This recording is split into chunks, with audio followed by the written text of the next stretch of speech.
జగిత్యాల జిల్లా Korutla RTO office ముందు రైతులు ధర్నాకు దిగారు. నేషనల్ హైవే బైపాస్ రోడ్లో భూమి కోల్పోతున్నామని, మార్కెట్ విలువ ప్రకారం పరిహారం చెల్లించాలని డిమాండ్ చేశారు. జాతీయ రహదారిపై బైఠాయించడంతో వాహనాలు నిలిచిపోయాయి. ఆందోళనకారులతో మాట్లాడారు ఆర్డీఓ ఆనంద్ కుమార్. తగిన పరిహారం చెల్లిస్తామని హామీ ఇచ్చారు. 63 ఇలా హైవేలో భూములు పోతున్నాయి. భూములు పోయేటోళ్ళు అందరం కలిసి ఇలా రోడ్ ఎక్కినాం. మాకేమో ఎకిన్పూరు వాల్యుయేషన్ 6 లక్షలు ఉన్నది.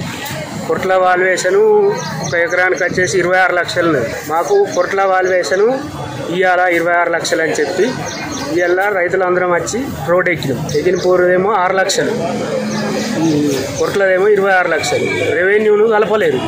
రెవెన్యూను కలపక ఈ 6 లక్షలు కట్టిస్తామంటే మాకు అవసరం లేదని చెప్పి రైతులందరం ఎకిన్పూర్ రైతులందరం వచ్చి మొత్తం ఫ్యామిలీతోటి 70 అంటే 140 మంది వచ్చి రోడ్ ఎక్కి ఆర్డీఓ గారికి, కలెక్టర్ గారికి, అందరికీ మాకు ఎకిన్పూర్ను విలీనం చేసినందుకు సరిపట్టి టాక్సీ, ఇల్లు పర్మిషను ఇవన్నీ ఏమో మున్సిపాలిటీ కొట్ల రూల్ ప్రకారం తీసుకుంటుంది. ఈ ఎకిన్పూరు రిజిస్ట్రేషన్ వాళ్ళు ఏమో 6 లక్షలే ఉంది, మీకు 6 లక్షలే కట్టిస్తామంటారు.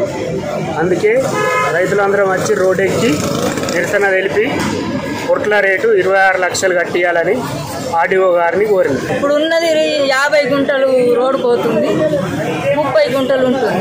ఆ 30 గుంటలు ఇటొక కోనరా అటొక కోన. నాకు 2 మనమలు, నా బిడ్డని ఇంటించుకున్నా ఉన్నది కొద్దిగాని. ఇప్పుడు ఆ భూమి ఎటొక కోనరలో ఏం చేసుకోమంటారు, ఎట్లా బతుకోమంటారు, మరి ఏం చేసుకుంటారు? మాకు అయితే తగిన రేటు కట్టియాలి, లేకపోతే భూమే చూపించాను. ఇప్పుడు ఏడన్నా నాకు ఆ 50 గుంటల భూమి భూమి అయ్యాను. అయితే ఆ 50 గుంటలు వచ్చే రేటు కట్టి ఇప్పుడు మా ఎగిలిపూరులో ఎట్లా గుంటున్నదో ఏం కథనో అంతమంది రేటు కట్టి రేటు ఏ రేటు అయితే మనకు అంత 50 గుంటల మందం భూమి అయ్యాను. అయితే